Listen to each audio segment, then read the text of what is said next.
Hey YouTube, Mike the Alpha Hoarder here. Welcome back to my channel.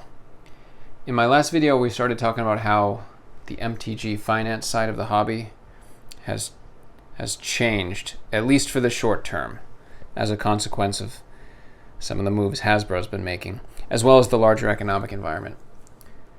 And I cut off the video before diving into any of the specifics because it was running long. But I wanted to share my thoughts on it. So I thought we could take a look at a few of these areas in MTG Finance and just see what we make of them. Oopsie. As always, don't take anything I say as financial advice. Certainly don't assume that because I stand here in my basement and talk to myself that I know anything that you don't.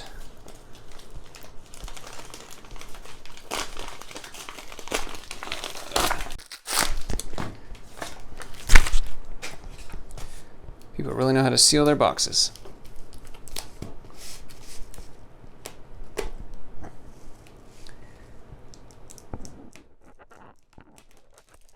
Alright, so I wanted to share the thinking that I've done on the matter so far and see what you all think.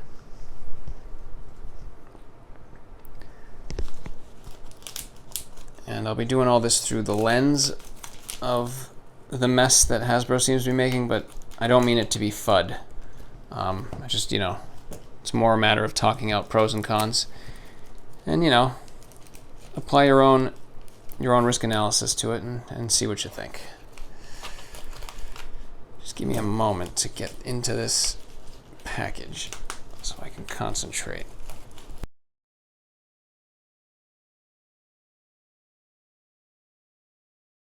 Sheesh. That was a battle. I almost lost. Well, the cards are safe. That's what's important.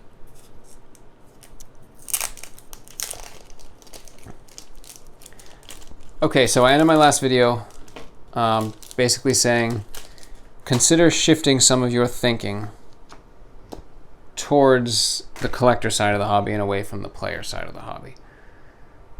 So let's go through a few of the main categories and just try to apply that, as well as the larger context of Hasbro, and just sort of see what we shake out. As always, this is a conversation that is happening in two separate parts, one right now and one in the comment section. This is not me lecturing you on the answers. I don't know them. But okay, so the first thing is power cards. All right. Power cards have so much prestige, so much collectability, so much playability in certain formats. They have history behind them. I really consider that rock solid. Beautiful White Knight. I consider the power cards really rock solid. Magic 30th came and went. There actually were quite a few power cards that showed up out of that set. Nice fireball. Listed on eBay and so forth. Many of them sold. Some of them for higher prices than we might have expected. Maybe not. Depends how you were looking at it. But I've seen really a minimal impact on Unlimited, which is sort of where we would have expected to see that hit. 2 different BGS 8 Unlimited Lotuses sold in the last month for $14K. So that doesn't seem too far off from where it was a year back. So I'm really not worried about that category. Ooh, Wheel of Fortune. Oh, beautiful. I love this card. I do not have very many copies of it. I absolutely love it.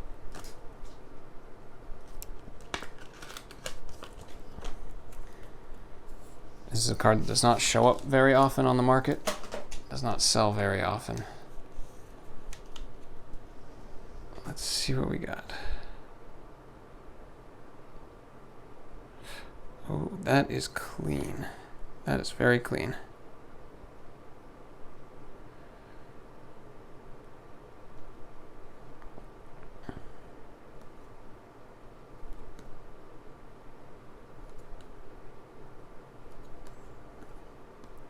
it's got this little chip over here, but otherwise, that is a pretty solid card. Centering's not terrible. Wow. There are 5 of these guys on the market right now. The price ranges from $6,600 to 15 grand. That's for an 8.5, I believe. And that's the only one that's in the near mint category. All the others are sort of moderately played and lower. No recent sales on this except this one that I got. The graded population is 191, 38 of which are near mint. For whatever reason, that's a little lower than normal. Usually I see, I don't know, more like half of the graded cards are nice. But anyway, Wheel of Fortune. So yeah, power cards, I'm not worried about that category. Really, no matter what Hasbro does or how long the market stays unhappy. You have the same long-term risks that present themselves across this entire hobby, which is, the question I bring up, I call the generational handoff, things like this. But if you're just talking about what Hasbro might be able to do, what to do in the current market where things are probably trending sideways for a while, power cards don't worry me.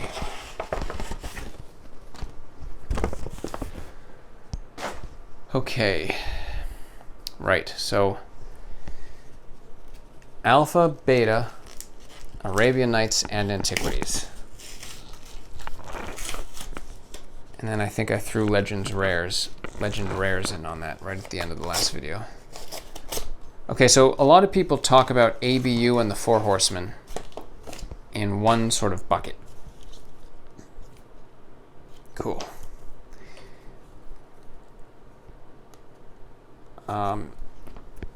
I don't. I separate that a little bit further. Not in a big way, but I do make a distinction there. So for me, Alpha, Beta, Arabian, and Antiquities. And then you could say Legends Rares. I like those cards, those sets, in any market conditions, even today's. Playability is there, but collectability is very, very high. And print run is very, very tight.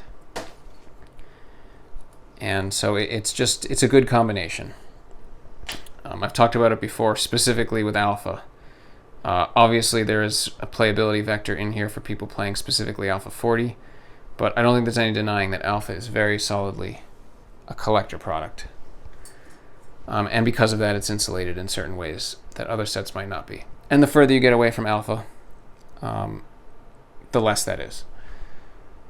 So I left out Legends, the Dark, and Unlimited on purpose. So Unlimited, I don't worry about that one a ton, really. But out of the ABU sets, playability becomes a much bigger factor in that market compared to Alpha and Beta. And, reprints, player contraction, game mishandling, these things they can penetrate as far as Unlimited. But probably not past Unlimited. Not much past it. So, that's just something to consider, because Hasbro is certainly doing their best at the mishandling thing. So, do I dislike Unlimited? No, not at all. I do put it in a separate box, though. I put Alpha and Beta, Arabian and Antiquities together, and then Unlimited, and then Legends, let's talk about for a second. So, Legends is... What happened? I didn't actually open the box. Legends is a very large set. It's like 300, I think it's over 300 cards. And it's the third expansion. So, the first of anything is always pretty special. The second expansion, Antiquities, very small print run. And, it's only the second one. But at some point, by the time you get into the third, the fourth, the fifth, it's not as special anymore. And playability is a larger component. Again, the further we go, the more of a component it is. And you can sort of just see this in the pricing of the set. Almost half of the set is under $5. And this is a 30-year-old product with tons of attrition. I think there's something like 60 cards that are under $1 and another 80 that are between $1 and $5. So yeah, in my book, Alpha, Beta, Arabian Antiquities, and I'd say the Legends Rares, that's okay too. That's sort of the lowest risk bucket that you can get. Just the combination of collectability and print run size and all that. And then Legends as a set, Unlimited and the Dark, I put in a slightly more risky separate bucket from those three. And again, it's not that I dislike those, certainly not in principle. But a set like Legends is just that much more dependent on the generational health of the hobby. And short-term, increasingly dependent on playability. And so, both those obviously increases go forward in time. But for me, it's on the other side of a firewall that I think exists. And so I just worry about it a little bit more. So if things stay bad, and no one's saying they will, but in such times, if you're worried, that's something to consider.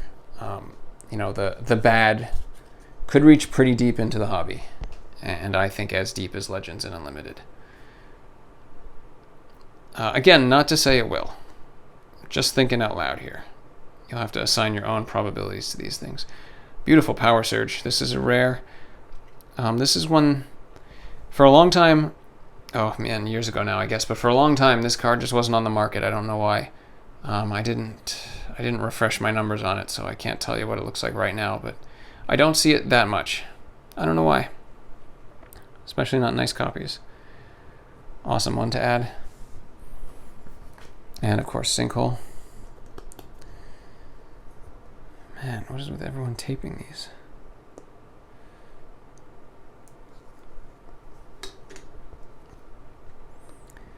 All right, what do we have next? Ooh, raw Silver Age stuff. Okay. Silver Age reserved list, playable staples. This is a hard category. I think my simple answer is use caution. Playability is a significant factor when we get to these cards. Obviously, collectability is still there.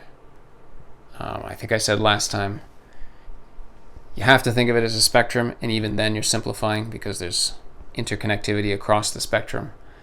But speaking in relative terms, by the time you get to the Silver Age, playability is a major, major factor in today's pricing. As collectible as those cards also are. And the supply is higher than you might think. Supply is not huge, but it only has to be huge compared to the demand. And so Hasbro and Game Health in general, they could majorly tank that segment of the market, in my humble opinion. So if you're going after raw copies, I would just use caution.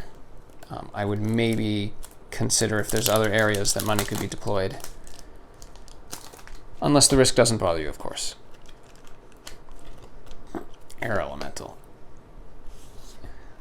Beautiful uncommon. She is one of the early uncommons that saw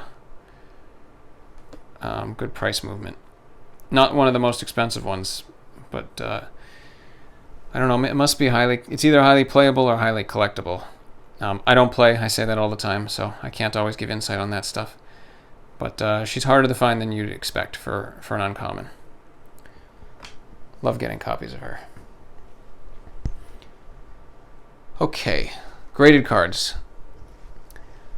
When you get to graded, you are pretty firmly in the collector market. I don't know if people maybe get a graded commander or something, but pretty much graded cards are not cards you're playing with, and so by definition, these are collector's items. So I already like this more during uncertain times. Ooh, jump. See, were you afraid I wasn't going to open one? Don't worry. I wouldn't do that. Can never have enough jumps.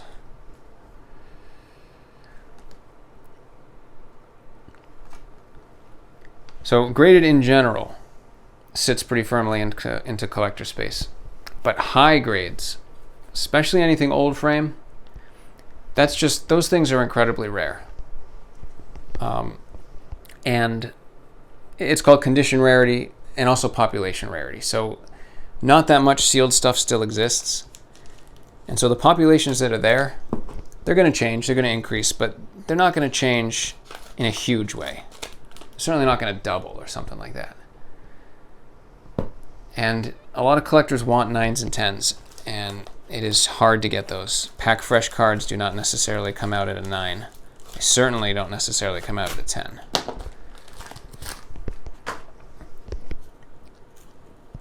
So yeah, I think that's a great market. David over at Gem Mint MTG tracks the market sales and calculates multipliers and stuff like this. Awesome channel. But he's been reporting strong sales in the graded market, even still, and that doesn't surprise me at all. I think his last video he reported a revised Sarah Angel. I want to say it was a 9.5, sold for like 150 or something.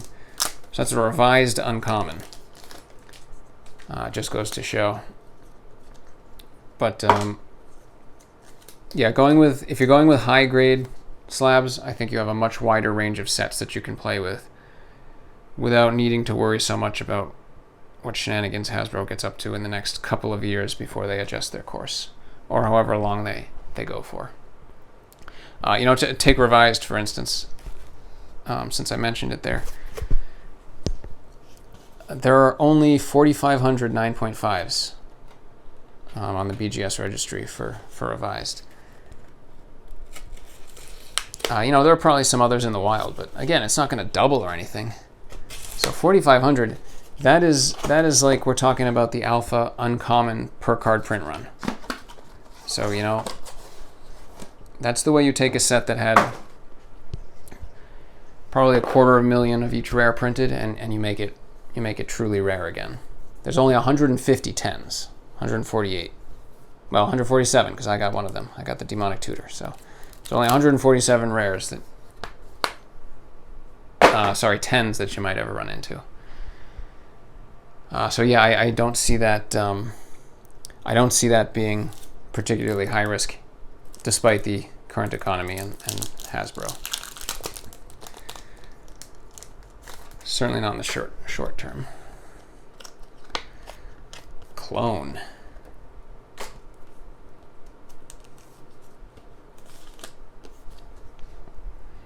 Let's take a look.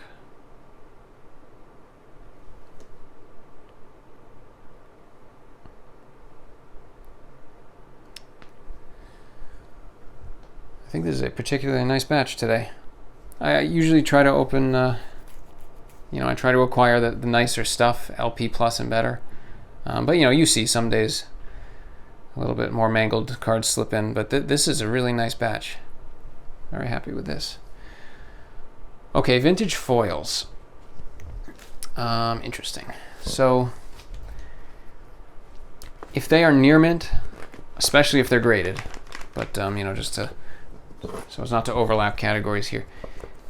If they are raw near mint, and I mean the surface in particular is near mint, and they're highly playable, I do like them.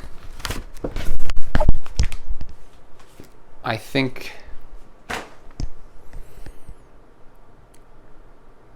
a big portion of that market is players looking to bling out decks. So playability is definitely mixed in there. For sure, collectability is a big part of that too, which is one of the reasons I do like it.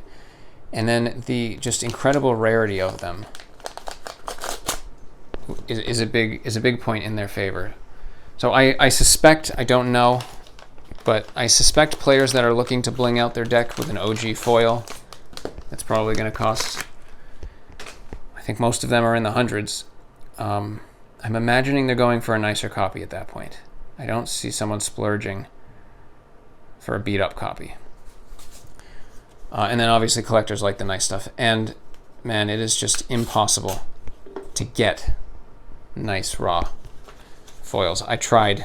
I was trying to complete a Torment raw foil set. I started it, I don't know, the beginning of 2021 maybe. It was fairly recently, and I gave up within a couple of months after buying hundreds of cards that were labeled as near mint and just looked like garbage. So I can tell you for sure that, oh cool, I can tell you for sure that those cards are hard to get in good condition. And so if you have the opportunity to get one in good condition, I don't have a very hard time imagining that will be able to hold its value, perhaps even appreciate, even if Wizards comes along and reprints some of these cards, or the market continues to be in bad shape. Ooh, oh, excellent. So vintage foil, truly near mint, I like them. I think I like them. This is one of my favorite cards. I'm trying to get a bunch of copies of her. You may have seen how I like to do my commons binders, where I've got 18 copies across a centerfold. I don't usually do that with my uncommons because I don't have that many copies of most of them. But I do want to do that with her because I just think she's a beautiful card. And what have we here?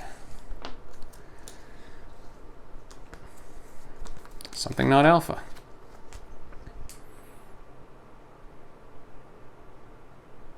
Cool. This is one of those Richard Garfield decks, I think. And my favorite artist, Mark Teaton. And it just looks cool. What was this originally? Ice Age, right?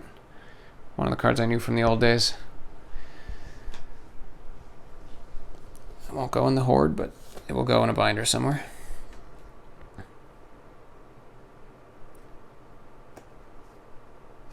Nice. Very good red stash today. What are we up to? Vintage Sealed, okay.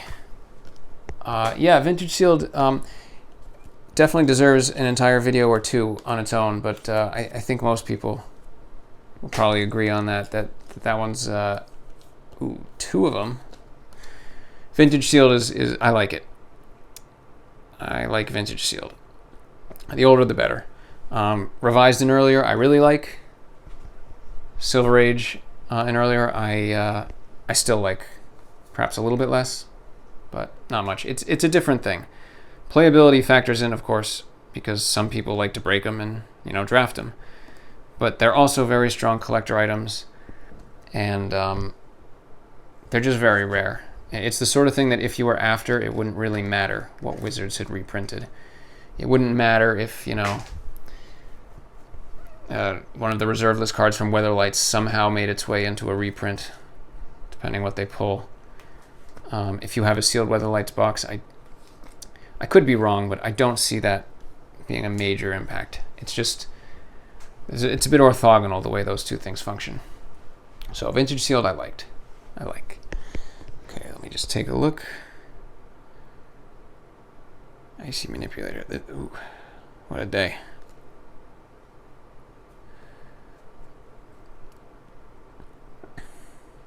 It's another of my favorite cards. I don't know why, just something about it. The fact you don't see the guy's reflection. It's just cool. And Howling Lion.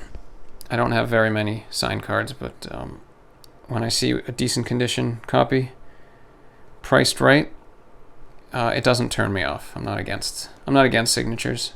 It's just not my thing. Beautiful. Okay, Modern Sealed. This is going to be hard to get into. Covered in tape. All right. Make myself a little room. What do we got? Oh, okay. Hoarding. All right, Modern Sealed. So this is like the Rudy model. I think this is the highest risk category. Now, I'm a big Rudy fan. I love his channel. I love his videos. I think he's very smart and very knowledgeable. And I think the way he does modern sealed is probably pretty safe. But his setup is not the same as everyone else's setup. He is able to generate immediate cash flow from every single one of those products to his patrons. And he's able to buy large enough positions in diverse enough set of products that he's probably safe. But for the rest of us, you're tying up money in items that most of us don't have the ability to liquidate immediately, and may not appreciate for quite a long time. You know, especially the way things are looking now. I mean, first of all, just the fact that we're out of the hype market. But then on top of that, the way Wizards is stomping over sets with new sets and reprinting cards so quickly, it's just very reasonable to think that the modern stuff is not going to appreciate on the same curve that it once did. Yikes, this is a tough one. How do I get in here?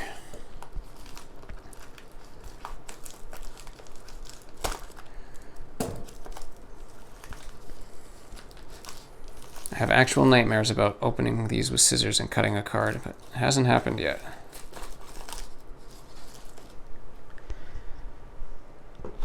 So why is it better to stash money in a bunch of sealed modern product than to throw it into, you know, something else? You always think in terms of opportunity costs. You know, why wouldn't you rather throw it into a slush fund, say, and build that up towards a, I don't know, down payment on a rental property or something? You should have a reason to justify. Now, if you just like having the sealed stuff, you like to display it, collect it, then, you know, that's the exception to every point that I've made so far. Is if it's just something you enjoy and you care about, well, then that's why you operate in a hobby like this. So that overrides everything else. But if you don't, if you don't specifically have a care for that stuff, I'm not sure that it's the best place to hold money, given Hasbro's current direction. You know. And so yeah, that's the summary of my list. What did I do with it? That's the summary of my thinking so far. And then the last thing I wanted to do was make a little comment about hoarding. I'll try to do it unironically, as you all stare at this pile of cards I'm feeding my own hoard. But I think card diversity is something to consider if the topic of conversation is risk mitigation. I think hoarding is unwise. And trust me, I would know. But rather than buying many copies of one card, excuse me, consider buying lots of different cards. That's what I would say. You know, supply and demand, it changes by card and by set.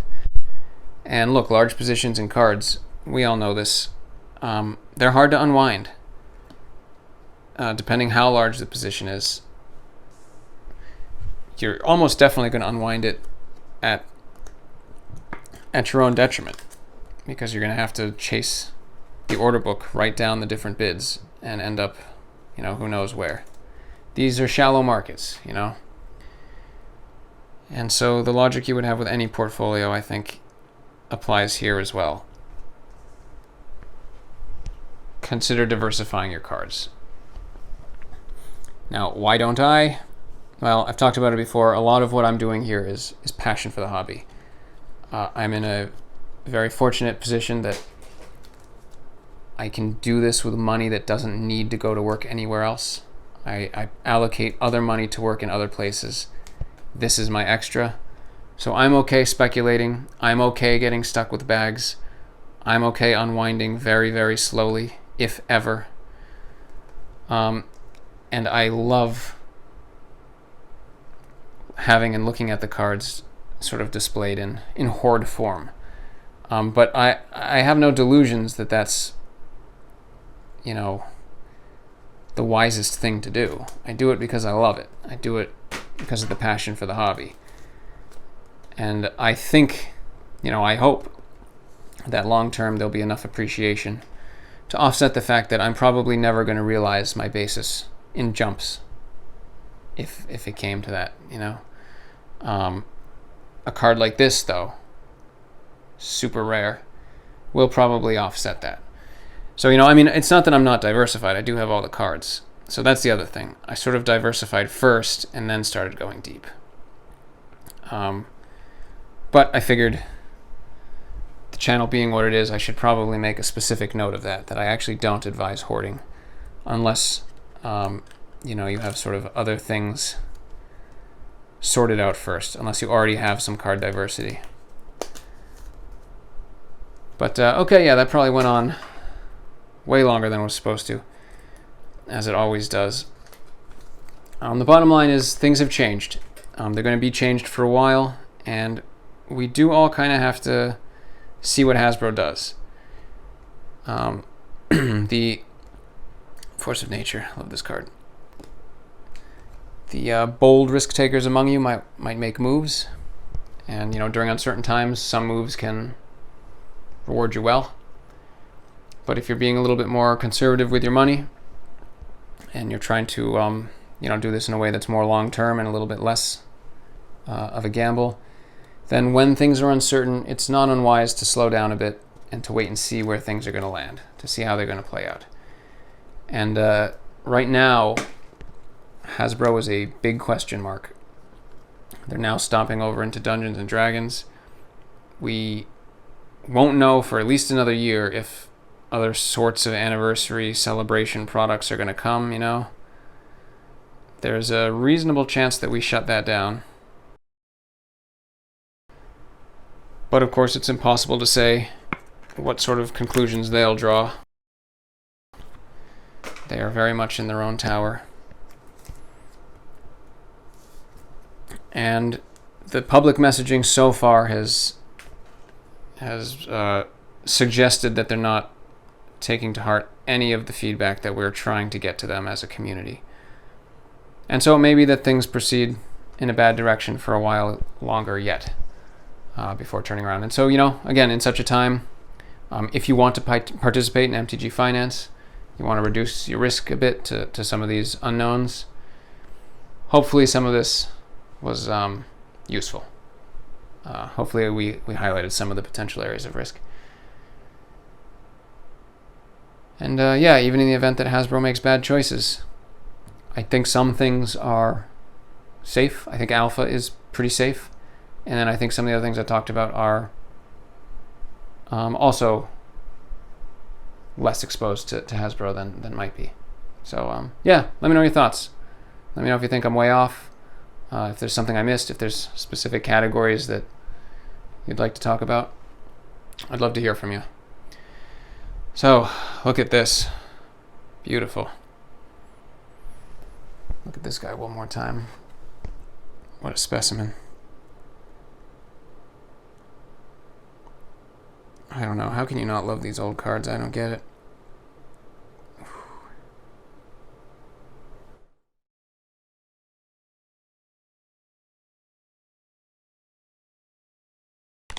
Thanks for watching today's video.